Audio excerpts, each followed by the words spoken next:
여러분 안녕하세요. 행운의 신사주 풍수TV입니다. 자, 6월달을 맞이해서 토끼띠들의 운세를 한번 알아보도록 하겠습니다.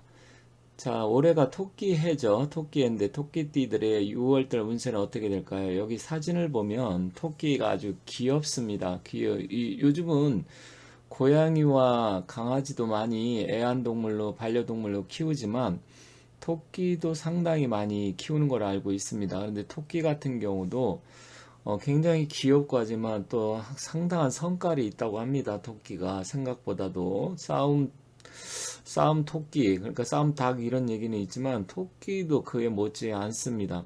순할 때는 굉장히 유순하지만 또 달려들고 이런 거 보면 굉장히 좀 대단하다 이런 생각을 하는데 사실 이 토끼띠 자체는 토끼의 습성을 닮았다 말하기는 조금 어려운 부분이 있지만 그렇다고 하더라도 토끼띠들은 굉장히 유순하고 부드러운 사람들이 많습니다. 그런데 한편으로는 또 굉장히 자기 주관이라는 고집, 집요한 면도 같이 갖고 있습니다.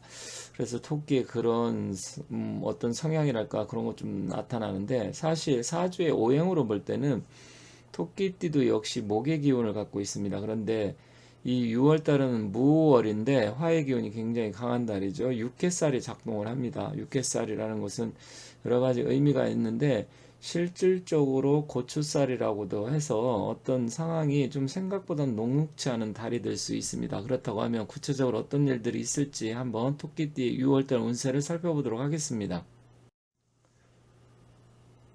양력으로 5월달은 개묘년 무오월입니다. 전체적으로 화의 기운이 굉장히 강한 달이고요. 일반적으로 화하는 뭐 여름의 기운인데 보통 7, 8월이 가장 덥지만 사주의 절기상으로 봤을 땐 6월이 양력 6월이 가장 강력한 달입니다. 그래서 양력 6월 6일 망종부터 7월 7일 소서전까지가 무오월이고요.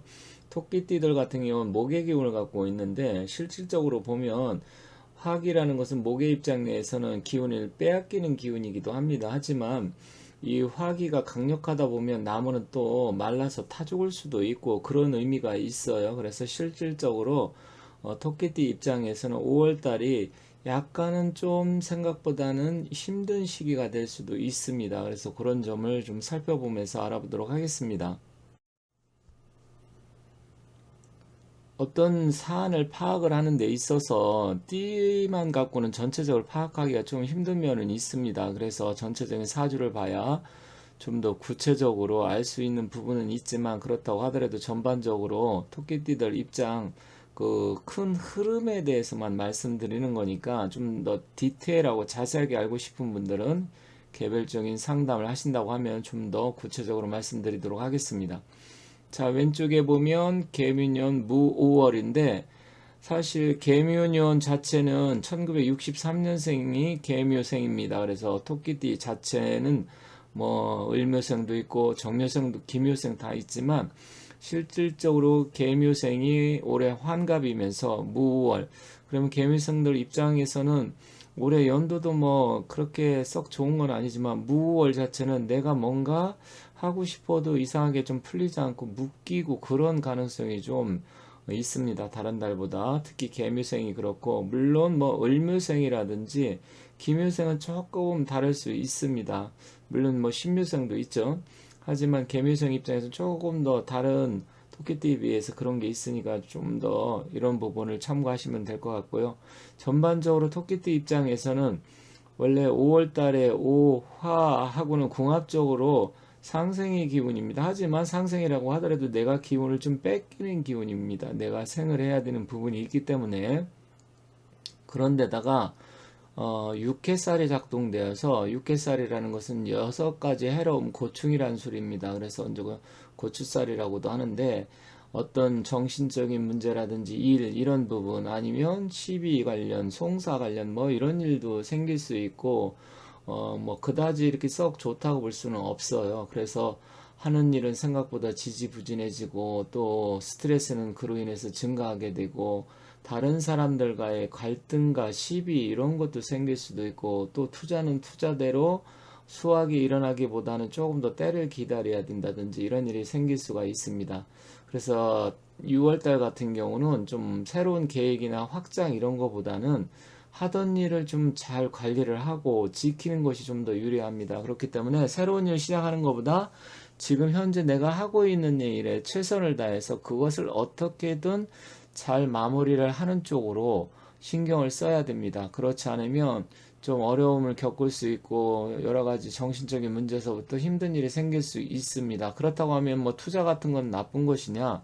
그렇지는 않습니다. 약간 투자 부분에서 유리할 수는 있습니다. 하지만 성과가 조금 바로바로 나타나기보다는 조금 더 늦게 나타날 수가 있기 때문에 너무 조급하게 서두르지 마시고 좀 더 때를 기다리고 현재 내가 하고 있는 일에 대해서 조금 더 관리를 하고 신경을 써야 된다. 그래야만이 내가 원하는 바를 성취를 할 수 있고 이룰 수 있다. 그런 점을 잘 참고하시면 좋겠습니다.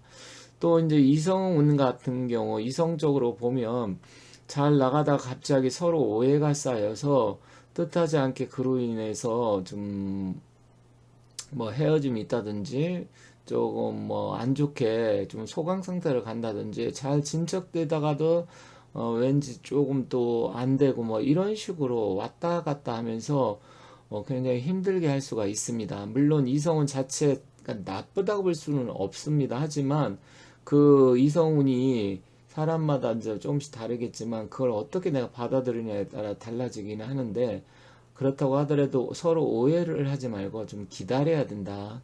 일단 기본적으로 다 마찬가지인데 때를 좀 기다리면서 약간 다시 자신을 뒤돌아보는 시기를 6월로 봐야 된다 이렇게 말씀드리겠습니다.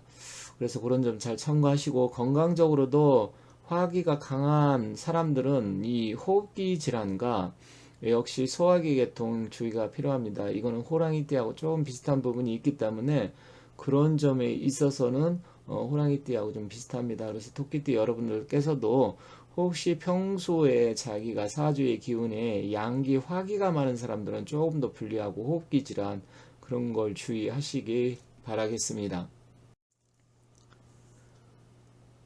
이동이나 변동 관련 수 알아보도록 하겠습니다. 뭐 특별하게 바쁘게 움직이기보다는 조금 더 때를 기다리는 게 유리합니다.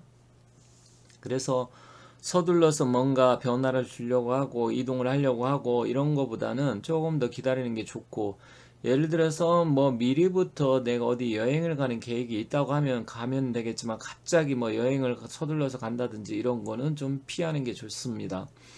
그리고 금전은 경제적인 부분에 있어서 성과는 있지만 좀 더 기다려야 좀 더 크게 먹을 수 있습니다. 예를 들어서 주식을 투자한다. 그러면 약간 수익률을 좀 크게 잡고 조금 더 기다리는 게 좋습니다. 뭐 예를 들어서 조금 올라간다 바로바로 팔아버리고 떨어진다 그래서 또 손해본다 바로 팔고 새로 다른 거 갈아타고 이런 거 하지 말고 좀 더 기다리시는 게 좋겠다 이렇게 말씀드리겠습니다. 건강상으로는 호흡기 질환, 소화기 계통 이런 쪽으로 해서 조금 더 신경 쓰고 평소에 특히 지병이 있다든지 약을 드시는 분이라면 그런 부분을 좀 더 신경 쓰기 바라겠습니다. 길 방향은 동남쪽이나 남쪽이 좀 더 유리하니까 그 점 참고하시고 혹시 뭐 여행을 간다든지 아니면 누구를 만난다든지 했을 때 이런 부분 참고하시면 됩니다. 그러면 어디를 기준으로 하느냐? 내가 현재 있는 집이나 회사, 뭐 직장 이런 쪽으로 기준으로 하시면 될 것 같아요. 자, 행운의 숫자도 굉장히 중요합니다. 3, 8, 9, 12, 18, 19, 23, 28, 37, 38번. 그래서 이 숫자를 잘 활용하시면 좋을 것 같습니다. 혹시 보시는 분 중에 호랑이띠 계시면 호랑이띠 올려놓은 게 있고요. 다른 띠들도 지금 안 올린 거는 올리고 있고요.